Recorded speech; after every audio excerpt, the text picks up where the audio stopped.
안녕하세요. 자, 이제 시험이 코앞으로 다가왔지만 절대 평정심을 잃으시면 안 됩니다. 자, 선생님들께서 가장 중요한 것은 차분한 마음으로 시험에 임하시고 지금부터 남은 시간 동안에 차분하게 열심히 공부하셔야 합니다. 시험 전날 목욕이나 하고 자라. 누가 그랬습니까? 자, 시험 전날 목욕이나 하고 주무시는 분은 합격하기 어렵습니다. 자, 지금부터 남은 것들을 끝까지 한 자라도 더 보고 들어가셔야 되는데 단 무리하시면 안 돼요. 당일 컨디션이 중요하기 때문이죠. 자, 그래서 D-3, D-2, D-1 한 3, 4일 정도 동안에 공부하실 내용들을 알려드리겠습니다. 왜냐하면 제가 지금 영상 녹화하는 시점에 이제 영상이 다음날 올라가니까 이 영상이 업로드 됐을 때 시점이 D-3일지 D-4일지 이제 그게 명확하지 않기 때문에 자, D-3, D-4 다 좋습니다. 자, 선생님들께서 공부하실 내용들을 알려드리도록 하겠습니다. 자, 먼저 선생님들 시험장에 들어가시기 전까지 저는 1년 내내 강조했지만 신선공부법 절대 금물입니다. 신선처럼 공부하면 수험가의 전설적인 신선으로 오랫동안 남아있게 되기 때문입니다. 자, 기본서만 몸을 좌우로 흔들면서 앞으로 뒤로 흔들면서 과거 시험 공부하듯이 기본서만 계속 해독을 돌리시면 정말 나는 밤새 공부했으나 시험장에 들어가서 하나도 답을 못 쓰는 그런 희한한 경험을 하게 될 겁니다. 절대 금물입니다. 따라서 이지선 유아명에서는 그동안 정말 많은 문제를 풀어보면서 선생님들과 함께하는 그런 노력들을 기울여 왔습니다. 자, 그래서 기본서는 1, 2월에 차분하게 보는 거예요. 기본서 중요하죠. 그런데 기본서만 보는 것으로 안 되는 거예요. 기본서는 처음에 이론을 잘 아는 것이고 그 다음에 좀 이해가 덜 가는 게 있다면 찾아볼 때 이렇게 쓰는 것이고 시험에서는 문제를 푸는 것이기 때문에 끝까지 문제에 집중하셔야겠습니다. 단 지금은 이제 한 문제 한 문제 차분히 풀어보는 거는 지금은 시간이 부족하니까 그건 좀 어렵기 때문에 그렇다면 시험장 들어갈 때까지 어떤 문제를 어떻게 점검하고 들어가셔야 될지를 제가 목록을 알려드리도록 할게요. 제 강의를 기반으로 해가지고 어떤 것들을 선생님들께서 지금부터 정리해서 시험장에 가지고 들어가야 되는지 알려드리도록 하겠습니다. 첫 번째는 제가 가을에 강의했던 20점 올리기 프로젝트입니다. 자, 20점 올리기 프로젝트는 문제가 진짜 많았어요. 그런데 이미 다 풀어보셨잖아요. 그렇기 때문에 이걸 어떻게 하시는 것이 바람직하냐 하면 문제지를 쫙 출력하면은 볼륨이 그렇게 많지 않잖아요. 문제지에다가 해설 보시고 답을 쫙 쓰시는 거예요. 이제 새로 좀 풀어보셔도 좋고요. 근데 문제가 굉장히 많습니다. 20점 올리기 프로젝트는 문제가 정말 많았어요. 그래서 답 쓰셔서 그것만 문제지만 회독하시는 방법을 첫 번째로 추천을 해드립니다.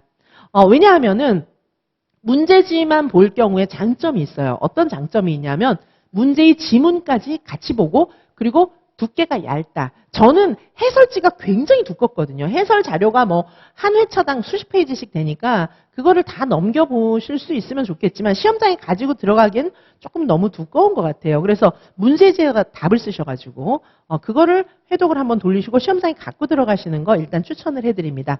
자, 첫 번째는 20점 올리기 프로젝트이고요. 그 다음에 쪽집게 특강이 있었습니다. 추석맞이 쪽집게 정말 좋은 문제들만 모아두었는데 추석맞이 쪽집게 특강 같은 경우에는 이제 문제가 회당 50문제씩 해서 총 150문제라 문제수가 그렇게 많지 않습니다. 이 경우에는 틀린 문제 별표한 거를 좀 이렇게 특별히 보시고 해설지랑 같이 한번 쭉 같이 보셔도 좋을 것 같아요. 150문제니까. 그리고 이 경우에도 역시 문제지에다가 답을 쓰셔서 그것만 해독을 돌리시고 시험장에 갖고 들어가셔도 괜찮겠습니다. 그 다음에 세 번째로는 저희가 최근에 종강한 암기장 백지 쓰기 반이 있었습니다. 그래서 이 반에서는 암기장만 돌린 게 아니에요. 문제도 회당 50문제 이상씩 풀었거든요. 그래서 그러면 회당 20문제씩 풀었는데 이 반에서 푼 문제 수는 한 200문제 이상입니다.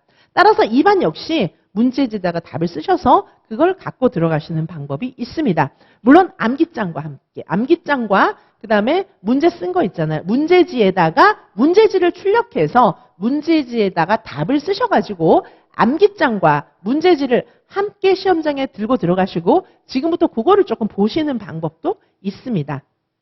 그 다음에 이번에는 이제 실전 모의고사를 저희가 실전 모의고사 1반, 2반, 최종 실전 모의고사 반 이렇게 해서 총 3반의 실전 모의고사 반이 있었습니다. 그러면 문제는 총 16회, 8회, 8회에서 총 16회, 8회, 4회, 4회 이렇게 해서 총 16회의 실전 모의고사를 봤습니다. 자, 이 실전 모의고사 총 16회면 그렇게 많지는 않잖아요. 많습니까?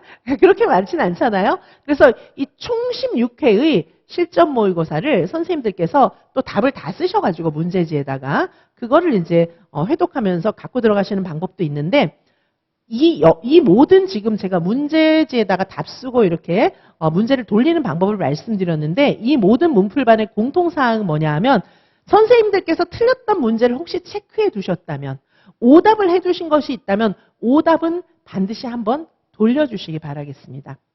또한 선생님들께서 올 1월부터 바로 직전까지 저랑 같이 공부하시면서 오답 노트를 충실하게 하신 선생님들도 계실 것입니다. 자, 그런 경우에는 오답 노트를 다시 한번 돌리는 것을 추천을 드립니다. 왜냐하면 시험장에 들어갔을 때 내가 틀린 것을 또 틀리고 올 확률이 많기 때문입니다. 자, 그래서 선생님들께서 오답 노트 했던 거 있잖아요. 그거를 다시 한번 돌리는 방법을 추천드립니다. 그리고 한 문제가 너무 안 풀리면은 그냥 선생님들 문제하고 해설을 같이 공부를 해주세요. 이지선 유아이명은 보시다시피 적중률이 정말 높습니다. 요거는 바로 2024 유아이명 적중 자료를 저희가 책으로 냈던 거예요. 2024. 바로 직전이죠. 그리고 이제 2차는 요거 이제 2차 보기 전에 같이 낸 거기 때문에 2차 시험 완료되기 전에 요 책을 냈었기 때문에 여기 1차, 2차, 그 다음에 2차 자료도 뒤에 있었어요. 그러니까 2023 적중, 2024 적중 해가지고 2년치 적중 자료를 저희가 책으로 내가지고 서점이나 이런 데서도 이제 많이 배부된 걸로 알고 있는데 이만큼 저희가 정말 확실하게 적중합니다. 정말 적중 근거 자료를 책으로 낼 정도로 그것도 수험생 선생님들이 작성해 주신 그런 내용들을 기반으로 해서 적중 자료를 책으로 묶어서 낼 만큼 정말 확실하게 적중을 하고 있습니다. 그러나 이제 문제가 정말 똑같이 나올 확률은 그렇게 크진 않잖아요. 물론 똑같이 나온 문제들도 있긴 있었어요. 그런데 그거를 기대하신다기보다는 비슷한 유형이 나올 가능성이 더 많습니다. 자, 그래서 이 문제를 똑같이 맞추는 것보다는 어떤 내용이 나왔는지를 체크하시는 것이 지금 시간이 많지 않은 시점에서는 필요한 일일 수 있으니까 너무 한 문제의 시간을 오래 끌면서 막 이렇게 시간을 좀 많이 보내는 것은 지금은 그렇게 바람직하지는 않습니다. 이제 불과 몇 문제 정도라면 정말 내가 안 풀렸던 몇 문제 정도를 그렇게 푸는 것이라면 그거는 괜찮지만 하루 종일 5문제 풀고 그러는 거는 바람직하지 않다는 얘기예요. 자, 그래서 제가 지금 어떤 문제를 갖고 가야 되는지 어떻게 마무리해야 되는지 몇 가지 말씀을 드렸습니다. 첫 번째는 20점 프로젝트, 두 번째는 쪽집게 특강, 추석맞이 쪽집게 특강, 그 다음에 세 번째는 백지 쓰기 반 문제 자료, 그 다음에 암기장 갖고 들어가시는 거, 그 다음에 실전 모고 오답 정리한 거, 요거 정도 말씀을 드렸어요. 그리고 이제까지 선생님들께서 오답 노트 정리한 거 있습니다. 그리고 이 중에서 이제 선생님들한테 맞는 거를 골라서 갖고 들어가시면 될 것 같아요. 그리고 그동안 개인지도반을 쫙 풀었던 선생님들은 개인지도반 문제를 정말 힘들어서 풀으시면서 저하고 1대1로 만나서 하나하나 다 점검을 하셨기 때문에 그 문제들은 확실하게 기억이 날 겁니다. 그래서 개인지도반 자료들 틀린 거 오답해 놓은 거, 틀린 거 별표 쳐 놓은 거 있잖아요. 그거는 꼭 한번 다시 보시기 바라겠습니다. 그리고 제가 각종 백지 쓰기 반에, 각종 개인지도반에서 백지 쓰기 자료들도 굉장히 많이 드렸거든요. 그런데 백지 쓰기를 그 해설 자료까지 하면 너무 기니까 백지 쓰기에다가 모범답안 쓴 거 있잖아요. 그건 볼륨이 얇거든요. 백지 쓰기랑 모범답안. 볼륨이 굉장히 얇은 거. 그거는 계속해서 해봤자 몇 페이지 안 되니까 그것도 첨부해서 갖고 가셔도 괜찮겠습니다. 그리고 논술. 논술 같은 경우에는 논술 암기장이 저희가 있었고요. 그래서 제 강의를 연팩을 수강하시지 않은 선생님들이시라면 논술 암기장 추천을 드리고요. 제 연팩 강의를 수강하셨던 선생님들은 논술 문제풀이반. 그 자료는 그렇게 두껍지가 않으니까 논술 암기장 자료는 한 권 정도 되니까 그거 갖고 들어가셔도 좋고 아니면 모범답안만. 논술 문제풀이반에서 모범답안만 해놓은 건 진짜 얇으니까 그 정도 갖고 시험장에 들어가셔도 좋겠습니다. 자, 그래서 선생님들 이제 선생님들의 멘탈 관리 잘 해주세요. 제가 늘 강조하지만은 시험장에 들어가서 점수가 5점 이상 좌우됩니다. 자, 선생님들 시험장에 들어가셔서 정말 차분한 마음으로 하나하나 답을 잘 써주시기 바라요. 자, 시험장에 들어가서 가장 차분한 멘탈을 꼭 유지해 주시기 바라겠습니다. 자, 선생님들 뭐 그렇게 생각하시는 분들도 계셨어요. 내가 이지선이야. 이렇게 생각하시면서 난 이지선 됐어. 이렇게 생각하시면서 시험 문제 푸시는 선생님들 많이 봤고 많이 합격하셨어요. 선생님은 이지선이 됐어요. 자, 그래서 시험장에서 당연히 이지선이 들어가면 시험 잘 보지 않겠습니까? 자, 선생님은 이제부터 이지선이 되신 겁니다. 왜냐? 저하고 그만큼 교류하시고 저하고 공부하시고 저와 함께 울고 웃으면서 지금도 저 새벽 4시까지 5시까지 개인지도 하고 있어요. 원래 이번 주에 새벽 4, 5시까지 안 하려고 그랬는데 뭐 선생님들도 잠도 안 오시는 거예요. 그래서 막 새벽 4, 5시까지 지금도 만나고 있는데요. 와, 정말 제가 쓰러질 지경이에요. 아침에 어떤 때는 막 요새는 거의 저도 막 와, 정말 힘들다 이런 생각을 할 때가 있는데 선생님들을 생각하면서 또다시 힘을 내고 일어나고 있습니다. 자, 선생님들 그만큼 저와 선생님들 간의 래포는 끈끈하고 정말 선생님들이 어떤 마음인지 표정만 봐도 제가 알아요. 선생님들 목소리만 들려도 선생님들의 떨리는 목소리만 전화기 너머로 들어도 지금 선생님께서 어떤 생각하고 계시는지 너무 잘 알고 있습니다. 하루에도 선생님들의 카톡을 수도 없이 받습니다. 그런데 선생님께서 이지선이 되지 않으시겠습니까? 시험장에 들어가신 선생님은 그 시험장에서 바로 이지선입니다. 선생님들 이제 그동안 충분히 공부하셨어요. 어느 누구도 나 진짜 공부 다 했다 충분히 다 했어 뭐 그런 사람은 없어요. 다 모든 합격생들은 선생님과 동일한 마음을 가지고 시험을 보았으나 합격한 거거든요. 자, 그래서 일단 멘탈을 유지해 주시고요. 그 다음에 선생님들 제가 또 한 가지 당부드릴 것은 우리가 끝까지 회독 돌리면서 막 암기하고 기억하고 상기시키고 이렇게 하잖아요. 그런데 실제 시험장에서 시험 문제가 어떤 방식으로 나올지는 아무도 모르는 거예요. 시험 문제가 100% 완전히 사고형으로 나올 수도 있고 그렇잖아요. 자, 그럴 경우에는 한두 개 못 외운 게 답안 득점하시는데 큰 요인으로 작용하지 않을 수도 있습니다. 단지 우리는 끝까지 최선을 다할 뿐이에요. 그리고 지선쌤과 함께 하시는 여러분들, 지금까지 저와 함께 하신 선생님은 사고력이 굉장히 좋으신 분이 이미 되셨어요.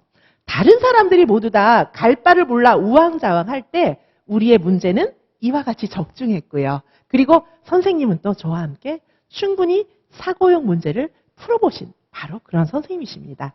따라서 자신감을 가지고 이제 정리할 것을 추려서 그런 모든 것들을 정리할 내용들을 자세히 돌리면서 보시고 그리고 머리는 깨어 있으셔야 돼요. 기본서를 좌우로 왔다 갔다 하면서 회독하는 그런 죽은 공부 말고 신선이 되지 말아야 하니까 우리는 파릇파릇하게 살아서 움직이고 숨쉬고 생동감 있게 유아임용 합격해서 이제 바로 우리가 현장에 나가서 파릇파릇하게 가르치는 정말 살아 숨쉬는 뛰어넘치는 생기발랄한 교사가 될 바로 선생님이시기 때문입니다. 우리는 신선이 아니기 때문이에요. 자, 그래서 우리의 머리는 깨어 있어야 돼요. 저 개인지도반에서 지금까지도 너무 어려운 문제, 사고형 문제 충분히 풀려드리고 있거든요. 바로 그 정신을 기억해 주세요. 시험장에 들어가서 선생님의 깨어있는 이성으로 끝까지 최선을 다해서 확실하게 예리하고 정확한 답을 쓰고 나오시는 노력이 필요합니다. 그러나 바른 땅에 또 딛고 있는 그런 마음도 필요하겠죠. 그래서 정리할 내용들을 좀 추려드린다면 논술은 논술 암기장, 논술 문제풀이반. 교육과정의 경우에는 20점 프로젝트, 쪽집게, 백지 쓰기반, 암기장, 실전 모고 총 16회. 이렇게 정리를 좀 해드리도록 하겠습니다. 그 외에 개인지도반에 별표 쳤던 모르는 문제들, 오답들 이런 것들 다시 한번 확인해 주시면 좋겠습니다. 마음 관리, 그죠? 멘탈 관리, 그리고 몸 컨디션 관리 모든 것들에 만전을 기해 주시고요. 작은 거 하나에 이르기까지 실수 없이 선생님들 완벽하게 해주시기 바라겠습니다. 그러나 편안한 마음으로 시험장에 가셔서 자신감 있게 내가 쓰는 게 바로 답이다. 그렇게 생각해 주시기 바랍니다. 선생님들의 합격을 기원드리고요. 선생님들을 사랑합니다.